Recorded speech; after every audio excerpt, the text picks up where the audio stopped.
Alors ce CQP TAEVM vous permettra d'acquérir des compétences techniques dans le but plus tard soit de vous mettre à votre compte, soit de prendre des responsabilités au sein d'une entreprise. La particularité de ce CQP, c'est que vous allez traiter de la gestion d'atelier, c'est-à-dire ordre de réparation, devis, facture, accueil clientèle. Vous allez encadrer un stagiaire par exemple et faire de la planification d'atelier de façon à gérer les interventions des différents collaborateurs de l'équipe. Pour les aspects techniques, on va travailler sur de la motorisation, à savoir de la préparation de culasse grâce à une soufflerie de culasse et les différents calculs et calages de distribution qui en découlent.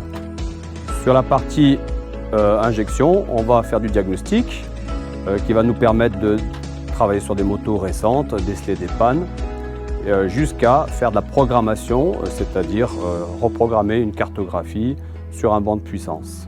Pour la partie cycle, on va traiter la suspension, la géométrie de cadre, donc les démontages d'amortisseurs, et puis le passage au banc d'amortisseurs pour valider les essais, et ensuite les essais sur piste, de façon à vérifier que tous les réglages sont cohérents avec l'utilisation de la moto.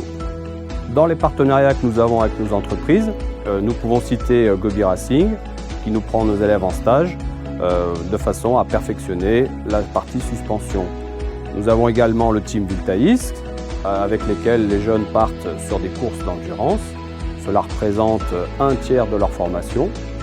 Donc ils vont être sur des motos de dernière génération, des R1, et ils vont travailler sur la partie acquisition de données. Donc acquisition de données, ça veut dire tous les réglages et tous les capteurs sur une moto. Nous avons également un partenariat avec la Green Team.